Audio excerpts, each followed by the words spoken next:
Mario Rivadulla presenta Teledebate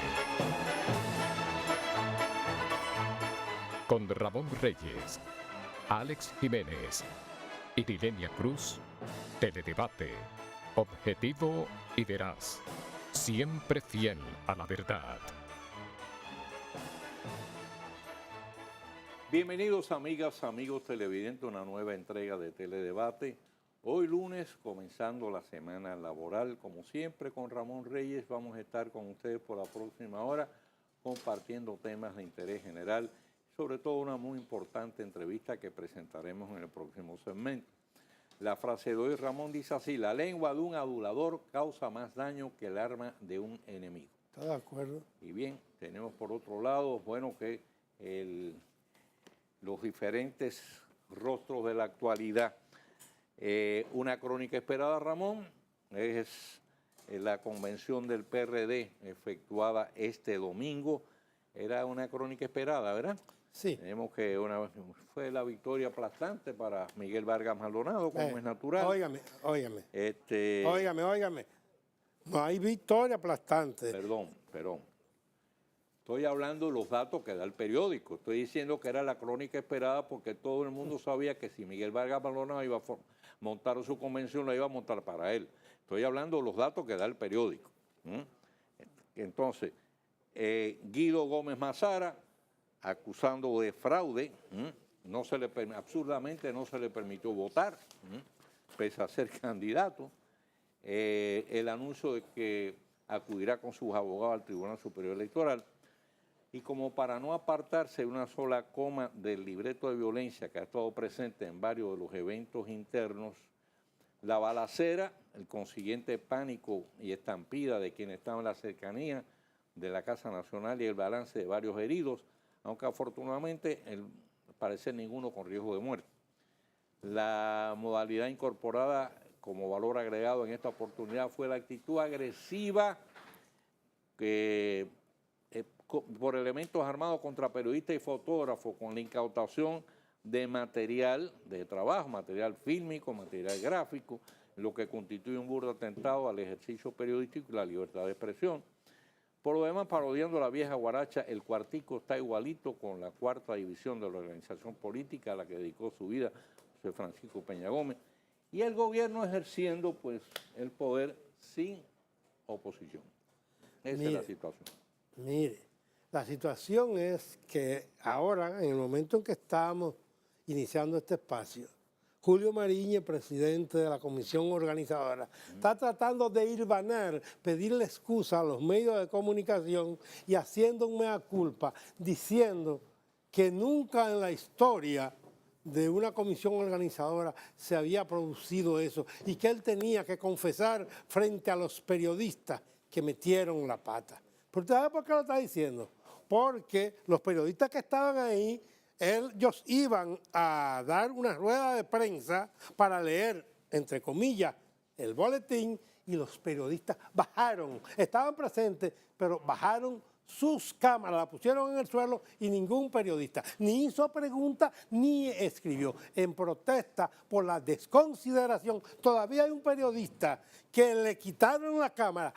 4 hombres lo obligaron con pistola en la mano a que sacara la tarjeta, porque con la tarjeta que él había filmado estaba la evidencia. Se la quitaron y no se la han devuelto, y ahorita le preguntaron si se la iban a devolver al periodista de CNN. Entonces, óiganme, yo no quiero, ni me voy a referir a eso, sino en solidaridad con la clase a la que yo pertenezco. Yo protesto. Protesto con Julio Mariñez, protesto con la gente armada, y que no me vengan que fue desde la calle que tiraron, fue de adentro que tiraron. Y al periodista que le arrebataron la cámara era porque había filmado las personas que habían disparado desde adentro. Bien, al final de toda esta historia, como siempre, lamentablemente, pues el PRD suma otro episodio muy preocupante, porque vuelve una vez más a demostrar la situación interna de ese partido, la fragmentación, como el partido al cual José Francisco Peña me dedicó toda su vida, todo su entusiasmo, que tenía un gran caudal electoral. Bueno, pues ahora vuelve a fragmentarse. Creo que esta sería es la cuarta división del PRD, ¿no es así? La octava. La octava. Bueno, pues ya usted lo dice todo. La octava división del PRD. Bueno, pues usted lo dice todo ya. Sí, esos dos partidos. Hay una serie de ambiciosos ahí que lo quieren hacer dinero a base de la política. Bien. Mire, doctor, ahí vamos a recordar los pasos de la historia. Ahí hubo un fallo técnico. En el año 1899 nació el notable periodista y escritor estadounidense Ernest Hemingway. Amiguito mío. Varias de sus obras fueron consideradas obras maestras, entre estas Por quien doblan las campanas, Las nieves del Kilimanjaro y El viejo y el mar. Tuvo una vida intensa y en algunos aspectos fue protagonista activo de sus propios relatos. Fue galardonado con el Premio Nobel de Literatura. Viajero infatigable, tuvo residencia permanente en Cuba. Su existencia terminó de modo dramático cuando puso fin a sus días por vía del suicidio. Y en 1932 falleció en Santo Domingo Emilio Prudhomme, autor del himno nacional dominicano. Escrito en 1883, fue corregido 14 años más tarde y llevado a su versión actual. Abogado de profesión, fue también educador, colaborando estrechamente con Eugenio María de Hostos. Desempeñó varias posiciones públicas de importancia como diputado, secretario de Justicia e Instrucción Pública y juez de la Suprema Corte de Justicia, cargo que desempeñaba al momento de su muerte. Dejó un nutrido legado de poemas y de obras de carácter nacionalista e ideas americanistas. Y en 1934 en Nicaragua cayó asesinado César Augusto Sandino, legendario líder de la guerrilla que enfrentó a las tropas invasoras norteamericanas. Bien, don Ramón, pues tenemos ahí otra víctima inocente, ahí en Cancalarrama, en Moca, Mercedes Pichardo, 52 años. Murió de un balazo en la cabeza en el curso de un atraco donde también fueron heridos un hombre y un menor. La víctima residía en Santo Domingo y se encontraba vacacionando en casa de unos familiares. Qué vacaciones más trágicas, ¿no? Sí, señor. Era madre de 7 hijos. Eso es lo que me duele, me molesta, me lastima a esos 7 niños. Otra víctima inocente de la violencia criminal que mantiene en permanente desasosiego a la ciudadanía. Y bueno, yo creo que, no sé cómo tú piensas, pero a mí me parece que el doctor Reinaldo Pared Pérez está demostrando que es un hombre claro, ahora está en plena campaña en su candidatura de su partido para el 2016 y le está otorgando rango de prioridad estratégica en términos de seguridad al desarrollo económico y social de la región fronteriza. Pared Pérez reclama que bajo la actual gestión se completen los trabajos de la presa de Monte Grande, la readecuación de Sabana Yegua. Estas dos obras, junto a la reconversión agrícola del productivo Valle de San Juan y el aprovechamiento del potencial turístico de la región, resultan vitales para que el sur deje de ser la región cenicienta. Estoy de acuerdo con Mira, se ha ido produciendo un éxodo creciente de la frontera hacia zonas urbanas, la capital. Y hacia el este. De dominicanos y ese espacio lo han ido ocupando precisamente inmigrantes haitianos. De hecho, la frontera se ha corrido. Desde el punto de vista real, podemos decir que la frontera se ha corrido, pero hacia acá, es decir, en perjuicio nuestro. Hay que repoblar la frontera, pero la única forma de repoblar la frontera con dominicanos es cuando usted cree condiciones que permitan el progreso, el desarrollo de la zona fronteriza, que la gente tenga oportunidad de llevar una vida decorosa, de tener posibilidades de progreso. Sí, estoy de acuerdo. Es la única forma. Hay una ley ahí que se aprobó y que después la boicotearon, de exención para todo el que invirtiera en la frontera. En los últimos 40 años, mire que he visto planes de frontera, comisión de frontera, pero nada, al final todo se ha quedado en sal y agua. Con la ley esta se han instalado algunas empresas, pero queda mucho trecho por recorrer. Así es. Levantar queda mucho trecho por el nivel de vida decorosa en la frontera que motive a que los dominicanos, pues los que viven se queden asentados allí y otros pues vayan hacia allá con oportunidades de trabajo y de desarrollo. Vamos a hacer la pausa y cuando regresemos vamos a estar conversando en Teledebate con nuestro huésped de hoy, que casi no es huésped, yo creo que él es medio... Sí. Ya es un inquilino. Sí, lo que pasa es que él no cobra, usted no le paga. No cobra y no paga tampoco, y los inquilinos pagan. Hacemos la pausa y regresamos.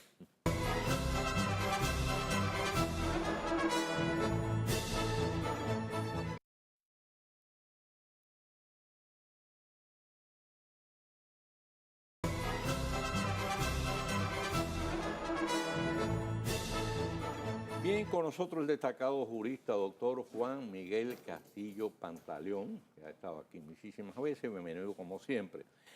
Juan Miguel, el tema obligado al proyecto de reglamento de la Ley de Regularización y Nacionalización de Extranjeros Ilegales e Hijos de Extranjeros que alegan haber nacido en el país, pero que no aparece inscrito en el registro civil. La Consultoría Jurídica del Poder Ejecutivo abrió a todo el que quisiera opinar un plazo de 10 días para hacer observación a dicho proyecto de reglamento. Dentro de dicho plazo, Miguel y su hijo, quien asoma ya como un joven prometedor valor de la ciencia jurídica, dieron a conocer un documento que advierten sobre la inconstitucionalidad de distintos aspectos del reglamento. Ahora, yo tengo dos preguntas. La primera, ¿ustedes están de acuerdo en la decisión política del gobierno de buscar una salida llamada humanitaria al problema de los indocumentados? La número uno. Y la número dos, al margen del lenguaje jurídico, para que todos los televidentes y nosotros mismos quedemos bien calificados, porque Ramón no, porque él es abogado, pero yo no, ¿cuáles son esas expresadas violaciones del proyecto de reglamento de la Constitución? Ok, mira, la primera es una respuesta obvia. Hay una situación que fue detectada y expuesta a propósito de la sentencia 168-13, porque es una jurisprudencia en materia de amparo, en donde una ciudadana extranjera, hija de extranjeros no residentes, se encontraba asentada irregularmente en libro de actos del Estado Civil al haber nacido aquí y haberle sido recibida esa declaración por un oficial del Estado Civil sin evidencias de fraude. La Ley 659 sobre actos del Estado Civil establece los requisitos, las condiciones con las cuales se hacen las declaraciones de nacimiento.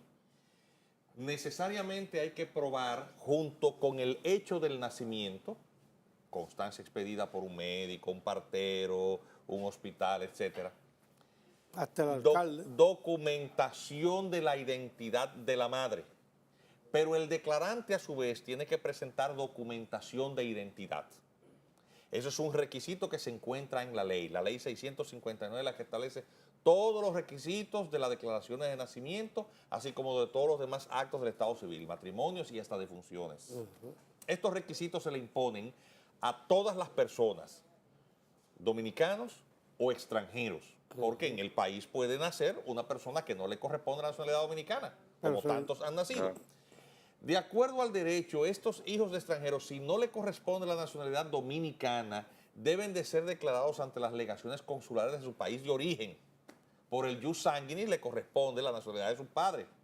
Si no es la dominicana, pues la del país que le corresponda. En el caso de Haití, la Constitución haitiana y las leyes haitianas establecen la principalía del jus sanguinis. El hijo de haitiano es haitiano, no importa el lugar en donde nazca. Entonces no hay apatridia en este caso. No hay apatridia bajo ningún concepto. Bien, eso está claro. La situación de irregularidad en la declaración de nacimiento de extranjeros está en que si se presenta un documento que no es la cédula de identidad, al declarante no se le recibe la declaración. Eso lo establece la ley. Esta persona, Juliana de Guiz, y otros 13,000 y tantos casos correspondían a situaciones en las cuales un oficial del Estado Civil cometió un error legal, recibió una declaración de nacimiento y el declarante lo que presentó fue un documento distinto al de una cédula. Presentó, en el caso de la señora de Guiz, los carnets del CEA. Sus padres habían venido en el contexto de los jornaleros, trabajadores temporeros, que de acuerdo a los convenios de contratación suscritos entre República Dominicana y Haití, claramente disponen que no le corresponde la nacionalidad dominicana, pero sino que debían de ser declarados en la legación consular haitiana. Eso lo dice el convenio de contratación de jornaleros temporeros que trabajan en los trabajos estacionales de la caña de azúcar, del corte y tiro de caña de azúcar, pero también lo establecía el modus operandi desde el año 1938, un convenio suscrito entre Haití y República Dominicana. Es decir, está claro que no es dominicana la persona, hijo de haitianos, que esté en esa condición. Es el caso Juliana de Guiz. Pero un oficial de Estado Civil recibió esa documentación. ¿Qué ocurre? Esta persona con acta de nacimiento está en una condición en donde su situación de declaración y de la fijación de su identidad concurre en una responsabilidad institucional de un funcionario público que no ha alterado la verdad de los hechos. La persona existe, esos son sus padres, y nació. Bien. La sentencia del Tribunal Constitucional, ¿qué fue lo que le dijo al Estado Dominicano? Esta situación encontró solución legal con la ley 285-04 de migración, que creó por primera vez un sistema especial para las declaraciones de los hijos de extranjeros, porque la ley 659 no crea un sistema específico para los hijos de Es extranjeros. para dominicanos. Es solamente para dominicanos, porque los extranjeros no se declaran ante la oficina de Estado Civil, Claro. están supuestos a ser declarados en sus En sus delegaciones. delegaciones y ahora con una nueva Entonces, ley. para en el libro de resolver extranjería. eso, la ley 285-04 sobre migración en el año 2004, en su artículo 28, creó el sistema de declaración de hijos de extranjeros para garantizar el derecho de toda persona a poseer una identidad. Ante la precariedad en la que se encuentran algunos extranjeros, que sus legaciones consulares de sus países de origen no son responsables, no son lo suficientemente, no facilitan las cosas a sus súbditos, pues la ley creó un espacio legal para que esta situación se salvaguardara sin comprometer el tema de nacionalidad. Es lo que le llaman la constancia de nacimiento de color rosado. Es decir, es una declaración de nacimiento en donde lo que se le otorga es una constancia. Estos casos, por lo tanto, a partir del 2004 tienen una solución. Pero ¿qué ocurre? ¿Qué pasaba con las declaraciones hechas antes de la ley 285-04? El caso Juliana de Guiz. Bueno, estas personas habían desarrollado una expectativa de vida como dominicanos y contaban con una declaración de nacimiento, irregular al fin, pero declaración. Y entonces... Y en muchos casos hecha de buena fe. Y entonces en el censo que ordena, el levantamiento de información que ordena la sentencia hacia la Junta, se detecta que son 20 y tantos mil casos de extranjeros irregularmente asentados, pero sin evidencias de fraude, de los cuales 13,000 y pico corresponden a nacionalidades haitianas. Esa ley 169 va dirigida a resolver las situaciones de esas personas, porque siguen siendo extranjeros, pero no inmigrantes. Y en una segunda parte, ¿qué pasaría con los que nunca fueron declarados? Entonces, ahí es donde cae el jabón en el sancocho, porque este proyecto de reglamento se dirige a ese segundo grupo, llevándose toda la normativa de cuenta. Vamos a tratar eso en el próximo segmento, ¿eh? Hacemos la pausa y regresamos.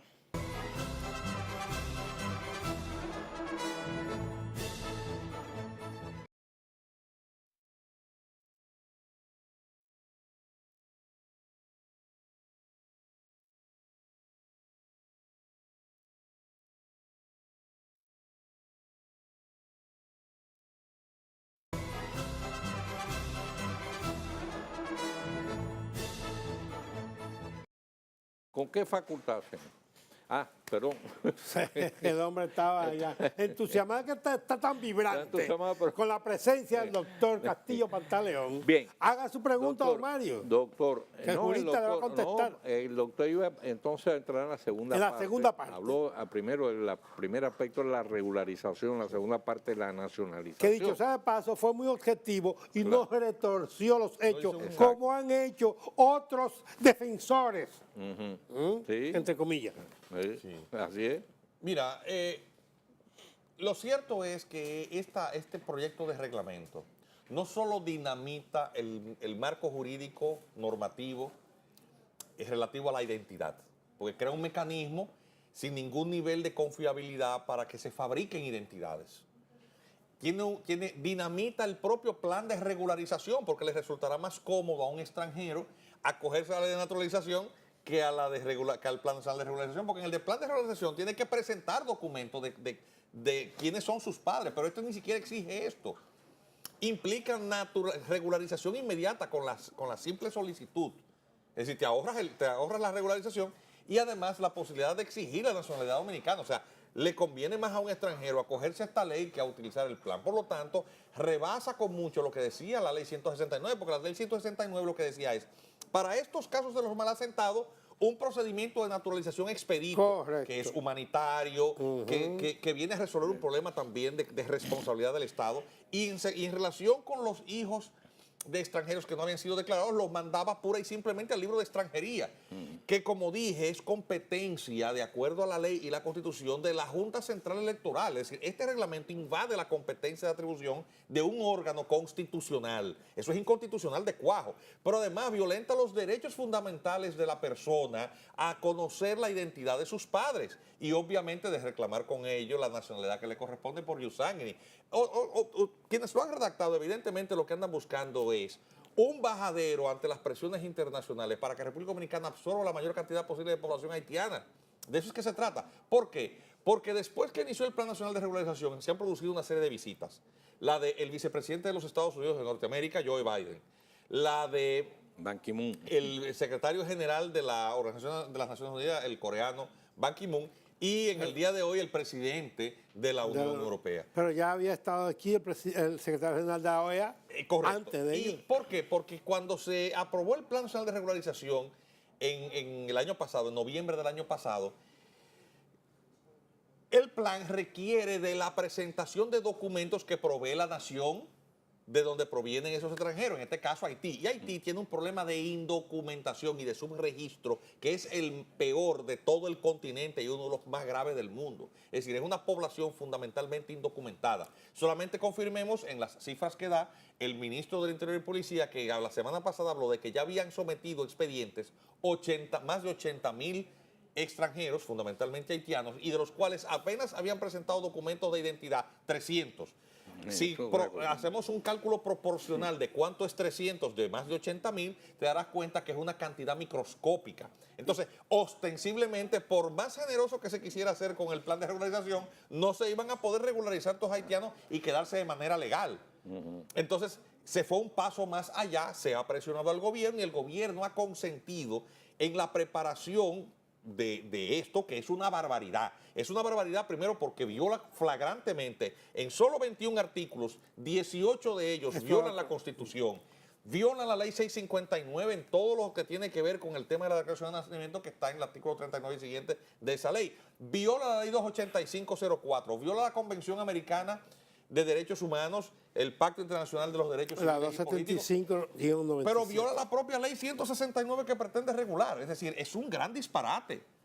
Y además de que es un tremendo riesgo. Mire, yo recibí por correo electrónico 2 o 3 páginas de un trabajo, un objetivo que usted en compañía de su hijo, que también es abogado, hicieron y que lo mandaron a la consultoría jurídica del Poder Ejecutivo. Ustedes señalan que en 21 artículos que tiene el reglamento, ahí ustedes detectaron 18 violaciones. Sí, 18 artículos con violaciones. Sí. Está en el carro, pero está lloviendo ahora y yo no puedo ir a buscarlo, pero lo traía para acá. Sí. ¿Usted puede citar alguna de esas violaciones? Sí, mira, por ejemplo, el caso de los requisitos exigidos como prueba del supuesto hecho del nacimiento.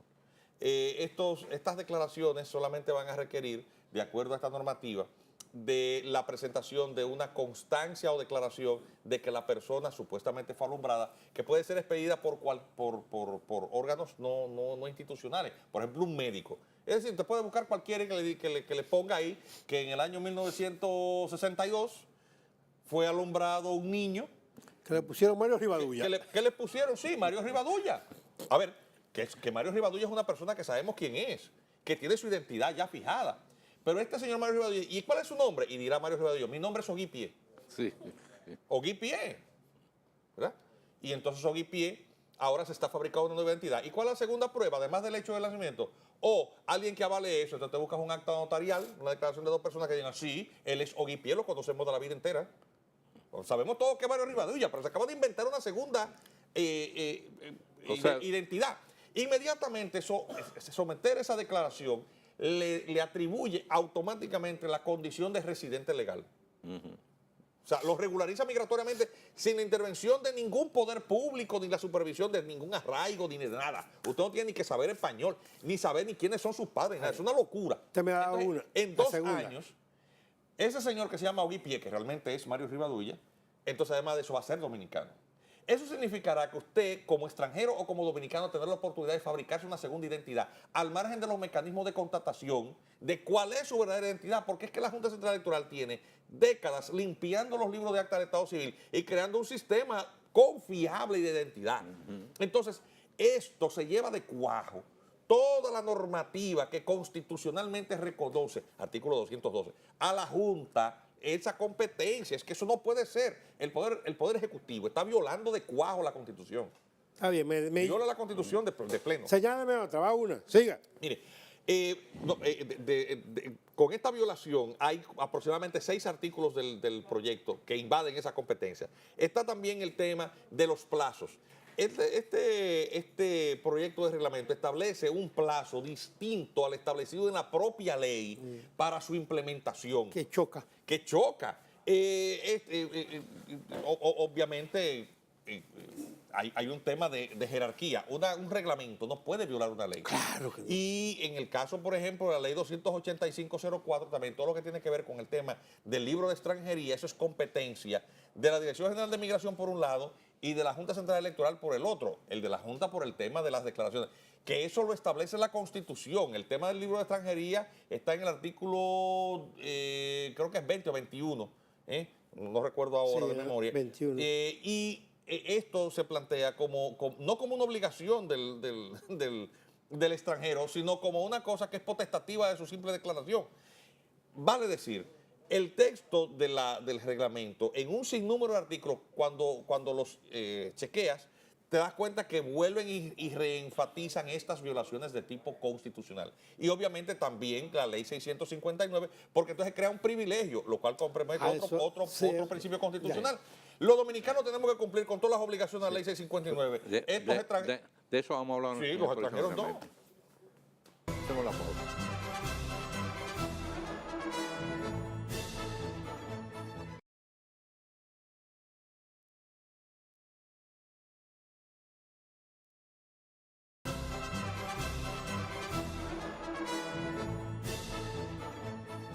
Bien, estamos conversando este debate con el doctor Juan Miguel Castillo Pantaleón. Doctor, en el otro segmento, usted había dicho algo muy importante, lo dejamos en el aire un poquito, porque teníamos que hacer la pausa, que es que el reglamento establece un privilegio negativo en contra del dominicano. ¿Cómo es? Sí, ¿Cómo es? Claro, porque, a ver, la ley 659 sobre actos del Estado Civil establece en sus artículos 39 y siguientes cuáles son los requisitos para usted hacer una declaración de nacimiento. ¿Oportuna o tardía? Oportuna o tardía. Recordemos que hay un plazo de 60 días para que una persona sea declarada al nacer. Que se llama oportuna. Se llama declaración oportuna.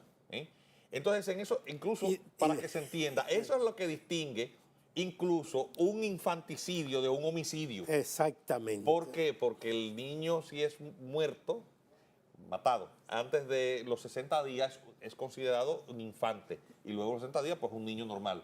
Ese es el periodo que la ley establece para que usted sea declarado.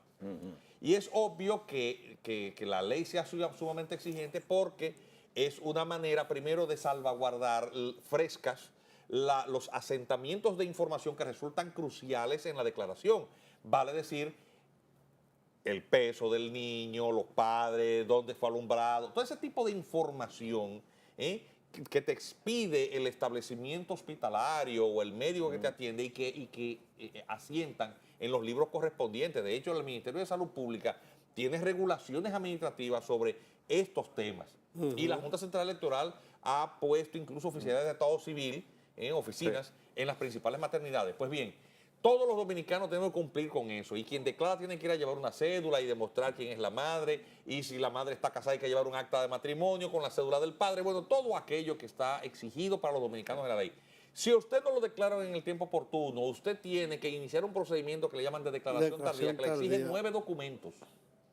9. Para constatar que realmente esta persona no está utilizando el procedimiento de la declaración tardía para falsificar una identidad nueva. Eso tiene que ver con seguridad pública, pero en general con la seguridad jurídica. ¿Por qué? Porque le bastaría a una persona con un prontuario delictivo, por ejemplo, haber sido condenada a una pena efectiva infamante, o sencillamente ser un insolvente con más deuda que el caray, fabricarse una nueva identidad para burlar a sus acreedores o sencillamente escaparse a la justicia. Es decir, el tema tener la seguridad de quién es cada cual resulta fundamental para que en esta sociedad nos podamos entender.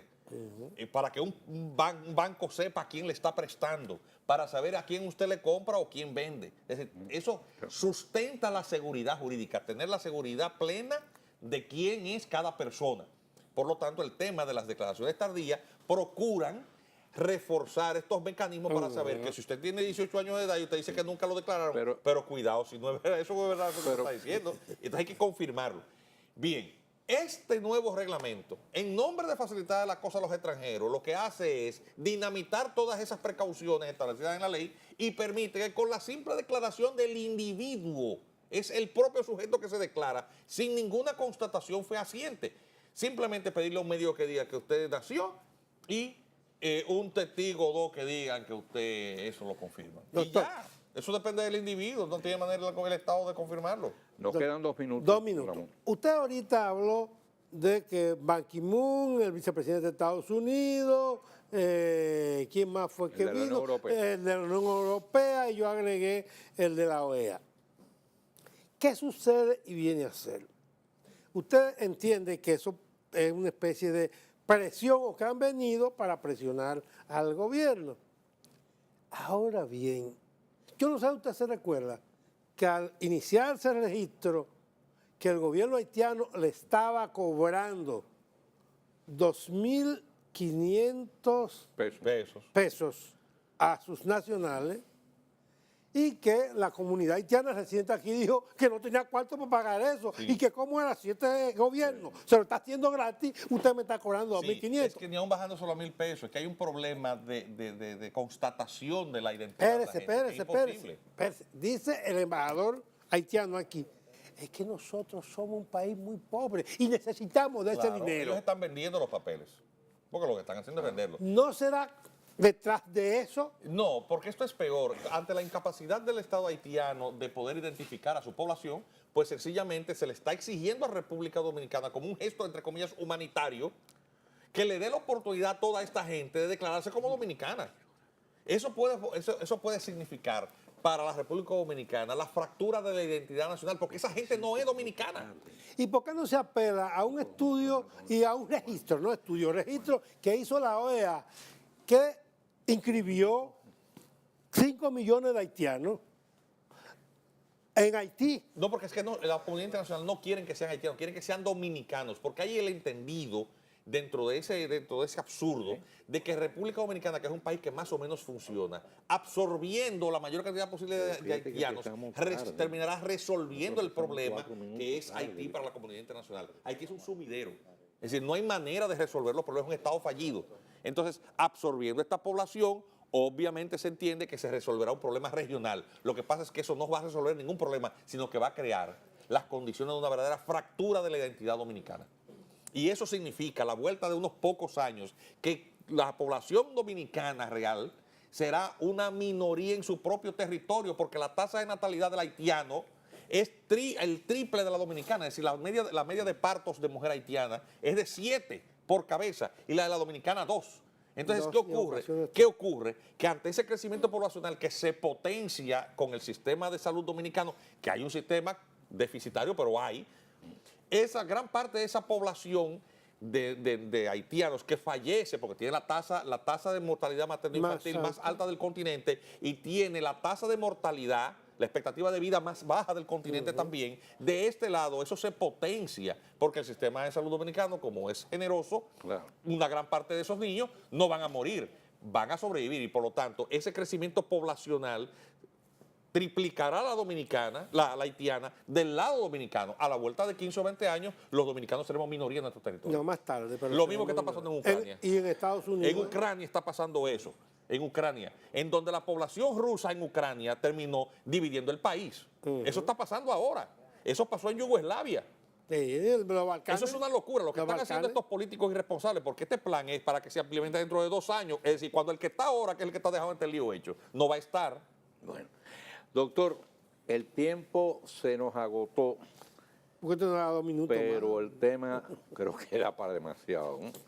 Sobre todo después con este final un tanto cataclísmico. Así es. que Lo es. pudiera, que usted pronostica pudiera esperarnos, ¿no? Pero ojalá pues todo esto se maneje con la necesaria prudencia, ¿eh? Porque realmente están involucrados muchos aspectos que repito, que envuelven tanto la nacionalidad, yo diría, como la misma supervivencia del país. Así es. Hacemos la pausa y cuando regresemos en breve volvemos con el tiro rápido.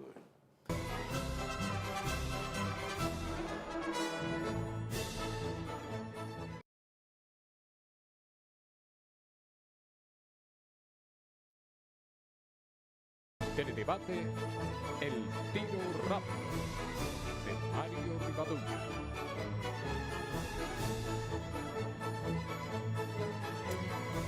Sin duda fue un gran logro darle vigencia a la ley que dispone entregar un 4% del presupuesto nacional para la educación pública.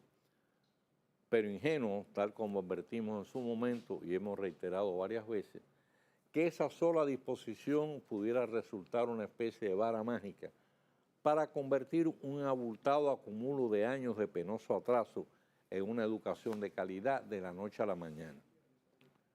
Sobre qué se ha venido haciendo hasta ahora, qué se necesita y qué se proyecta, habló largo y tendido el ministro de Educación, Carlos Amarante Baré, al someterse este lunes a la exhaustiva agenda de temas del diálogo libre en el popular matutino que dirige el destacado periodista, escritor e historiador Adriano Miguel Tejada, mocano al igual que él.